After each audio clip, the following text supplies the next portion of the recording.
Instead, a card he'd never seen before was nestled beside his. The art was sharp and vivid, a figure standing in the gray, ringed by trees.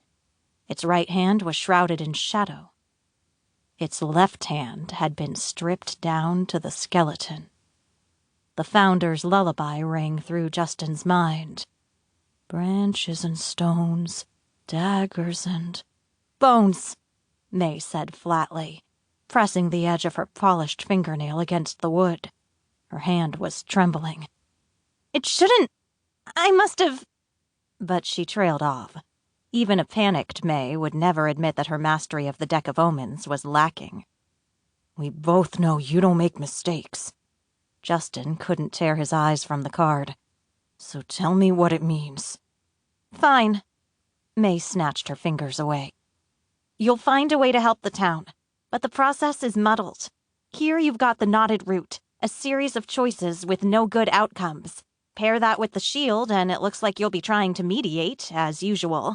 Probably the Three of Daggers' fault, because Isaac is always screwing up somehow. You can't pretend it's not there. The card between them almost seemed to glow, even in the shade. Flesh and bone entwined, a braided line between the living and the dead. May, tell me. May bundled the cards together with a single practiced flick of her wrists. She shuffled them into the rest of the deck as she gazed over Justin's shoulder. Her light blue eyes were still locked on the trees behind him when she spoke again. It's the Saunders family. May rose to her feet. They're coming back, and I'm telling Mom, and you're not telling anyone. Not even Isaac. Wait. Justin scrambled after her, but May was fast when she wanted to be. Her fingers were already wrapped around the handle of the back door. What does any of this have to do with me helping Four Paths? May's pink headband was askew. For his sister, that was disheveled, but she didn't even seem to notice. I'm not completely sure I understand, she said. But you'll have a chance to make a real change in Four Paths once they're here. This time, Justin let her go.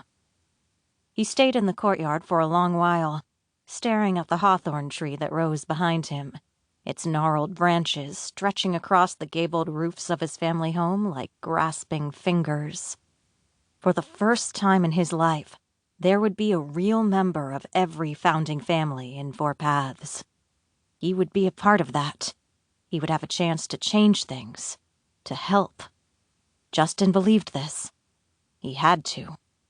The Deck of Omens had told him so, and unlike the Hawthorns who used it, the Deck of Omens couldn't lie. 2 weeks later. It was a single strand of turquoise hair that made Violet Saunders come undone. She was fiddling with her sheet music binder when she caught sight of it, sprouting like a seedling from the space between her seat and the cup holder. Violet's hand froze on the binder, clammy sweat collecting on the navy blue plastic.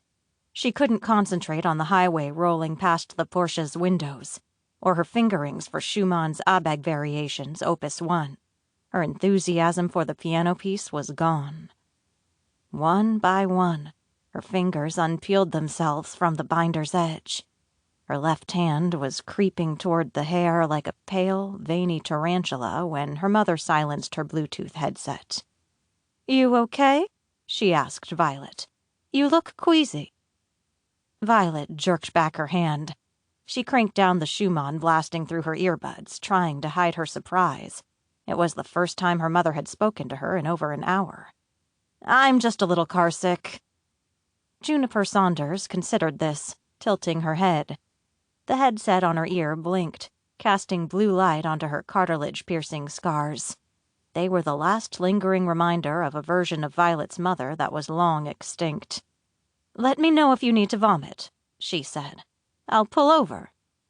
Being the target of Juniper's concern made Violet's stomach clench. Her mother hadn't said a thing when Violet quit her piano lessons. But then, she'd barely seemed to notice when Violet painted her bedroom dark red the morning of an open house, either. Or after the funeral, when she'd hacked off every bit of hair below her collarbones in a sloppy bob. Yet somehow, Juniper had noticed...